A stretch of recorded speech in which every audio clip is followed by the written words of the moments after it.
Communication et finances publiques en RD Congo, c'est le thème de la journée scientifique organisée par la faculté des communications sociales de l'Université catholique. Des interventions scientifiques et un moment de dialogue intergénérationnel entre les anciens et nouveaux étudiants de cette faculté étaient au centre. Les détails avec Julien Pierre.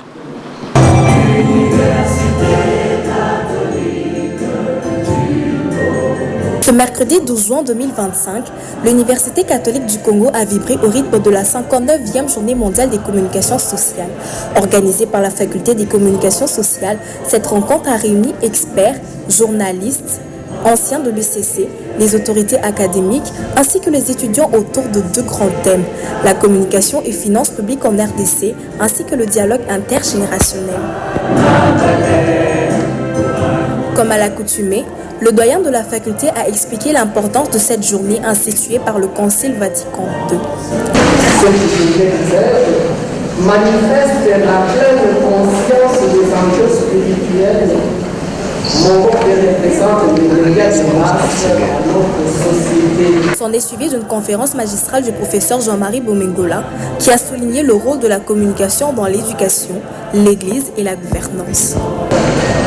Il faut remarquer que notre monde est marqué par la désinformation et la polarisation. La concentration et le contrôle des données et de l'information par quelques centres de pouvoir. Plusieurs autres participants, à l'instar de l'ITM, ont sensibilisé les étudiants aux réalités professionnelles. Par rapport au marché de l'emploi, par rapport au recrutement, aux compétences.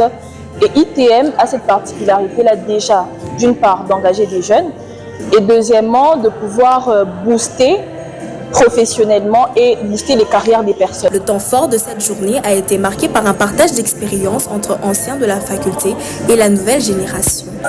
À travers des expériences comme celle-ci, échange avec ceux qui feront dans l'avenir ce que nous sommes en train de faire dans le présent.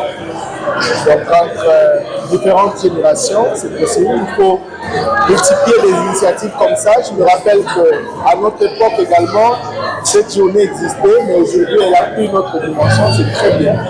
C'est très bien d'inviter les journalistes, c'est très bien d'inviter ceux qui ont réussi dans différents domaines de la communication pour qu'ils puissent apporter leur témoignage, quitte à inspirer les jeunes, les camarades étudiants qui sont là. D'abord, il faut croire en ces rêves parce que ceux que nous admirons, qui sont devenus grands aujourd'hui, ont eu aussi des objectifs et des ambitions afin d'atteindre le sommet. Peut-être pas le sommet, mais je veux dire le cheminement de leur parcours professionnel. Ce dialogue intergénérationnel a été couronné par des questions et réponses dans une ambiance festive.